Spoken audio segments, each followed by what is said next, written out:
Bueno, bendiciones. Hoy quiero saludarlos y dejar una pequeña reflexión sobre una publicación que hace poco vi en Facebook que decía que en este mar de la pandemia estábamos todos pero en diferente barco. Y creo que esto es totalmente aplicable no solo a la parte económica como lo decía la publicación, sino a nuestra vida espiritual. A nosotros podemos ver en la palabra tres ejemplos muy hermosos sobre tormentas y cómo se enfrentaron de manera diferente. El primero lo encontramos en Marcos 6. Allí nos dice la palabra que los discípulos están en una gran tormenta, que Jesús no está ahí y Jesús viene caminando sobre el agua. Pedro le dice: Señor, si eres tú, manda que yo vaya. Y el Señor lo llama y Pedro empieza a caminar sobre el agua. Pero ¿qué pasa? Él siente la tormenta, él siente el frío, el rugir de las olas y quita sus ojos de Jesús, empieza a mirar el problema, la circunstancia y se hunde.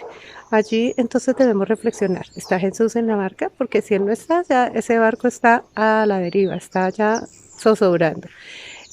Adicionalmente, si Él te llama, tú vas, acudes aunque tengas que caminar sobre el agua y lo haces partícipe de tu vida, entras con Él en la barca.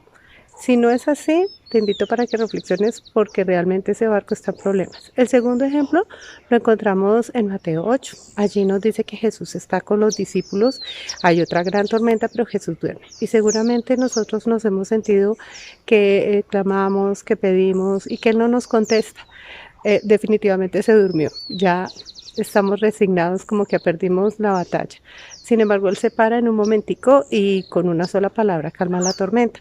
Acá entonces es importante que veamos si Jesús es solamente un tripulante más de ese barco o Él es el capitán del barco, porque seguramente Él va a manejar ese barco mucho mejor que cada uno de nosotros. Él es el que sabe cómo va a dirigir nuestras vidas. Sus pensamientos son más altos que los nuestros, entonces debemos quitarnos y dejarle ese timón a Él.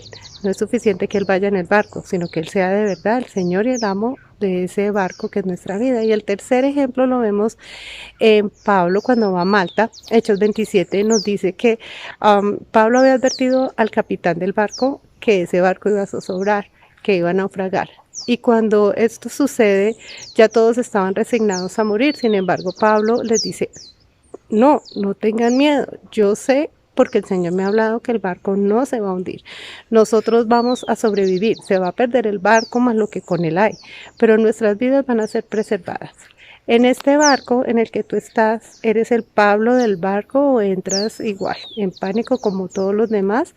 ¿Eres el que anima? ¿Eres el que dice el Señor nos lleva a puerto seguro? Entonces reflexionemos. 1. ¿Está Jesús en la barca? 2. ¿Es el capitán de la barca? 3. ¿Eres el Pablo de tu barco para animar a aquellos que están contigo? Si las tres cosas se cumplen, seguramente el Señor nos lleva a puerto seguro y vamos a salir más bendecidos de lo que entramos, como el pueblo de Israel cuando salió de Egipto, porque hemos tenido una gran enseñanza y nuestra fe seguramente va a ser mucho más cimentada y ejercitada. Bendiciones.